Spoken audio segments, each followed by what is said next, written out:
ग्रहों के अनूठे संरेखण से सुनिश्चित होता ये कुंभ महापर्व प्रयाग की भूमि पर उसी नक्षत्र में आयोजित होता है जिस नक्षत्र में यहाँ अमृत की बूंदें गिरी थी।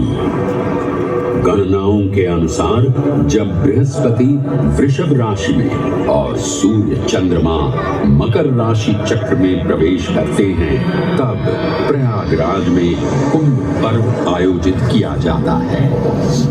सनातन धर्म की प्राचीनतम धरोहर माना जाने वाला ये कुंभ पर्व भारत ही नहीं बल्कि विश्व भर से आए करोड़ों श्रद्धालुओं का स्वागत करता है। कुंभ पर्व केवल एक पर्व ही नहीं बल्कि एक तीर्थ का अवसर भी है जहां लाखों करोड़ों श्रद्धालु कल्पवास के नियमों का पालन करते हैं। पौष पूर्णिमा से लेकर माघ पूर्णिमा तक चलने वाले कल्पवास के दौरान तीर्थालु सांसारिक सुखों को त्याग कर तपस्वी संतों की तरह कुटिया में रहते हैं। उनकी दिनचर्या ब्रह्म मुहूर्त में गंगा स्नान से शुरू हो संध्या वंदना और भजन कीर्तन जैसे आध्यात्मिक कार्यों के साथ रात्रि तक समाप्त होती है। श्रद्धालु दिन में केवल एक ही बार भोजन ग्रहण कर मानसिक रूप से धैर्य, अहिंसा और भक्ति भाव में लिप्त रहते हैं।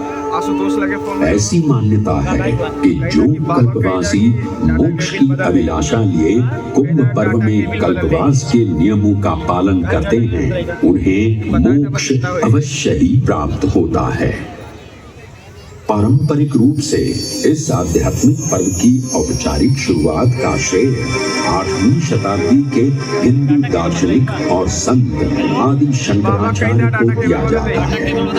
उन्होंने न केवल 4 पवित्र मठों पुरी, श्रृंगेरी, द्वारका और बद्रीनाथ की स्थापना की थी बल्कि सन्यासी परंपरा को जीवित रखने हेतु 10 सन्यासी व्यवस्था का गठन किया था जिसके अंतर्गत निर्वाणी, अटल, निरंजनी, आनंद, जूना, आवाहन और अग्निसात नामक 7 अखाड़े निर्मित हुए।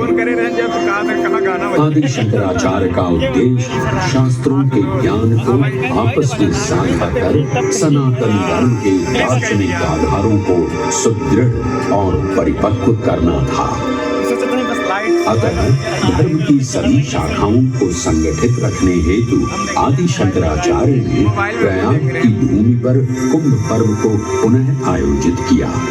आज के इस दौर में कुंभ पर्व की महत्ता का अनुमान इसी बात से लगाया जा सकता है कि यूनेस्को द्वारा मानवता की अमूर्त सांस्कृतिक विरासत की प्रतिनिधि सूची में इस पर्व को शामिल किया गया है।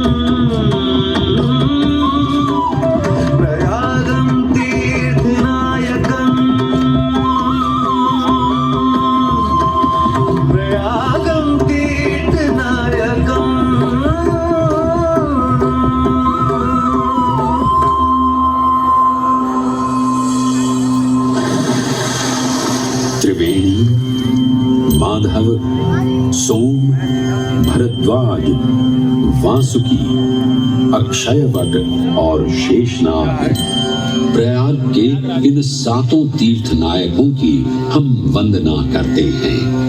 परंतु उक्त 7 तीर्थ नायकों में वेणी माधव का ही प्रमुख स्थान है।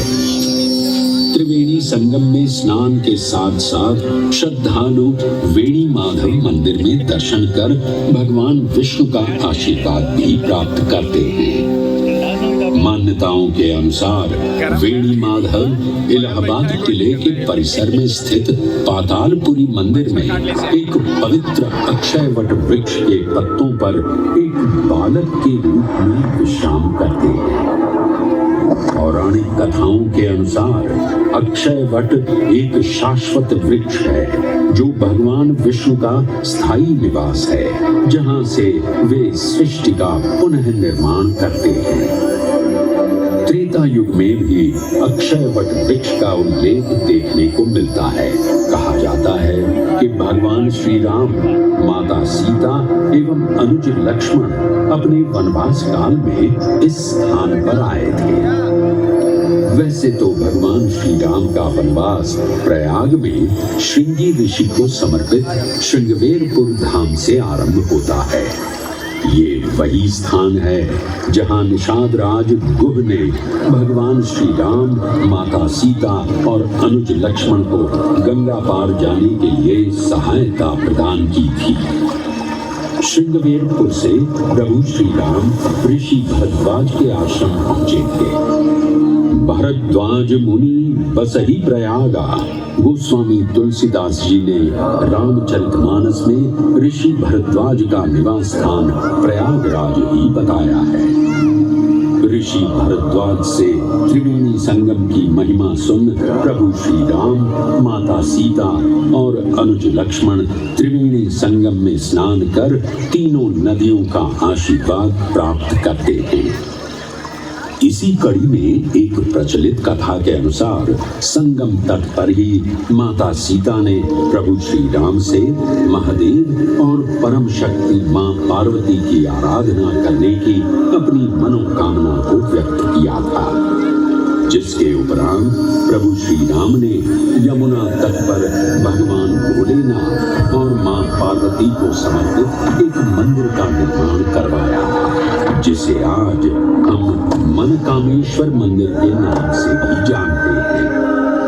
त्रेता युग में स्वयं प्रभु श्री राम ने माता सीता के साथ इसी मंदिर में